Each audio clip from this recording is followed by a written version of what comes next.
प्यार का hostel number 303। जब आयुष ने पहली बार हॉस्टल नंबर 303 में कदम रखा तो उसे नहीं पता था कि यही इमारत उसकी जिंदगी का रुख बदल देगी। इंजीनियरिंग कॉलेज का पहला दिन और ढेर सारी उम्मीदें। माँ ने टिफिन में आलू के पराठे रखे थे और पापा ने आखिरी बार गले लगाते हुए कहा था, खुद पर भरोसा रखना। हॉस्टल का माहौल अलग ही था, शोर, चिल्पो, गिटार की धुनें और दोस्ती की शुरुआतें। लेकिन एक कमरा था जो हमेशा शांत रहता, कमरा नंबर 303। उसका रूममेट रवि बहुत ही शांत और किताबों में डूबा रहने वाला लड़का था। कुछ ही दिन में आयुष को महसूस हुआ कि कॉलेज में दो ग्रुप्स हैं, एक वो जो पढ़ाई में अव्वल थे और दूसरे वो जो हर फंक्शन में छाए रहते थे। लेकिन एक नाम ऐसा था जो दोनों ग्रुप्स में मशहूर थी, अन्विता शर्मा। अन्विता, तेज, स्मार्ट और जितनी खूबसूरत उतनी ही तुनक मिजाज। वो लड़कियों वाले हॉस्टल की सीआर थी और अक्सर शिकायत लेकर लड़कों के हॉस्टल आती रहती थी। और इसी वजह से उसकी और आयुष की पहली टक्कर हुई। एक दिन हॉस्टल में लेट नाइट म्यूजिक चलने पर वो गुस्से में 303 के दरवाजे पर पहुंची। तमीज नाम की कोई चीज है या नहीं, वो चिल्लाई। आयुष मुस्कुराया, तुम्हारा नाम क्या है? म्यूजिक से इतनी नफरत क्यों है? अन्विता शर्मा, उसने ठंडी नजरों से देखा, और ये हॉस्टल है, शादी का फंक्शन नहीं। उसके बाद दोनों की मुलाकातें अक्सर बहसों में बदल जातीं। कॉलेज कैंटीन, लाइब्रेरी या हॉस्टल कॉरिडोर, जहां मिलते वहीं बहस शुरू हो जाती। एक दिन कॉलेज में फैमिली डे था। हर स्टूडेंट के घर वाले आए थे। अन्विता अकेली खड़ी थी क्योंकि उसके पेरेंट्स नहीं आ पाए थे। आयुष ने देखा तो उसके पास गया।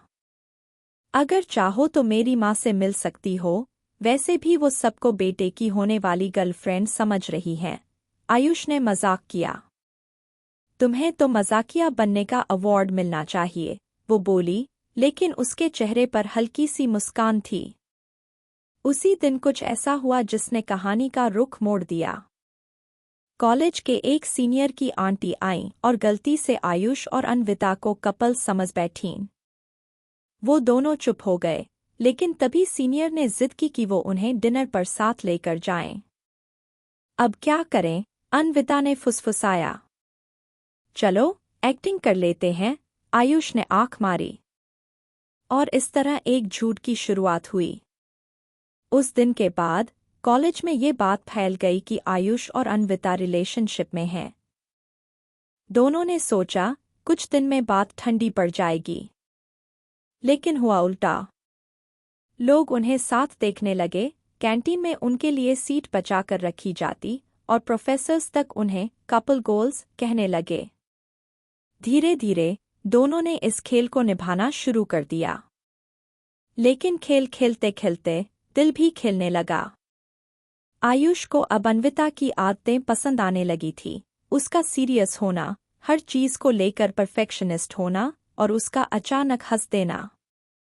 वहीं अन्विता को आयुष की बेफिक्री में अपनापन नजर आने लगा। एक दिन कैंटीन में बैठकर आयुष ने पूछा, अगर ये सब असली होता तो तुम क्या करती? अन्विता कुछ पल चुप रही, फिर बोली, शायद मैं उस इंसान से प्यार कर बैठती। दोनों कुछ देर तक चुप बैठे रहे। पर जिंदगी इतनी सीधी नहीं होती। उसी शाम हॉस्टल के नोटिस बोर्ड पर एक फोटो लगी। अन्विता किसी लड़के के साथ खड़ी थी और नीचे लिखा था, पिछली सच्चाई उजागर। हॉस्टल में खलबली मच गई। आयुष को कुछ समझ नहीं आया। अन्विता ने वो फोटो देखते ही चुप्पी साध ली और अपने रूम में बंद हो गई। हॉस्टल नंबर 303 के नोटिस बोर्ड पर लगी वो फोटो मानो आग की तरह फैल गई थी। फोटो में अन्विता एक लड़के के साथ थी, दोनों किसी मंदिर में खड़े थे और उस लड़के ने उसके कंधे पर हाथ रखा हुआ था। नीचे लिखा था, पहले भी कर चुकी है एक्टिंग। आयुष के दोस्त कह रहे थे, देखा? हमने कहा था न, वो झूठी है। कुछ और बोले, ये तो पहले भी रिलेशनशिप ड्रामा कर चुकी है, अब फिर से वही कर रही है। आयुष खामोश रहा। उसी रात उसने अन्विता के दरवाजे पर खटखटाया। अन्विता, दरवाजा खोलो, बात करनी है। भीतर से कोई जवाब नहीं आया। आखिर उसने दरवाजे के नीचे से एक छोटा सा नोट डाल दिया। अगर कुछ भी सच्चा था तो कल कैंटीन में मिलो, उसी टेबल पर। मैं इंतजार करूंगा, बस एक बार। अगले दिन कैंटीन में वो वाकई अकेला बैठा था। सामने की कुर्सी खाली थी, वक्त धीरे धीरे कट रहा था। 15 मिनट बीते, 20, आधा घंटा। फिर वो आई, चुपचाप बैठ गई।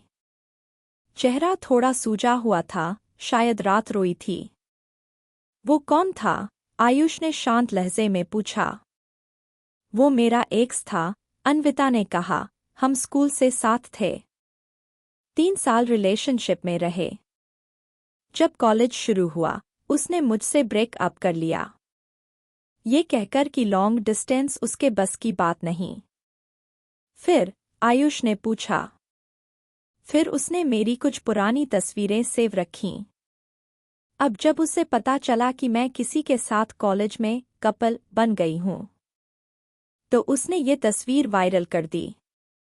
उसका क्या मकसद था? वो चाहता है कि मैं कहीं और रिलेशनशिप में ना रहूं। एक तरह से कंट्रोल।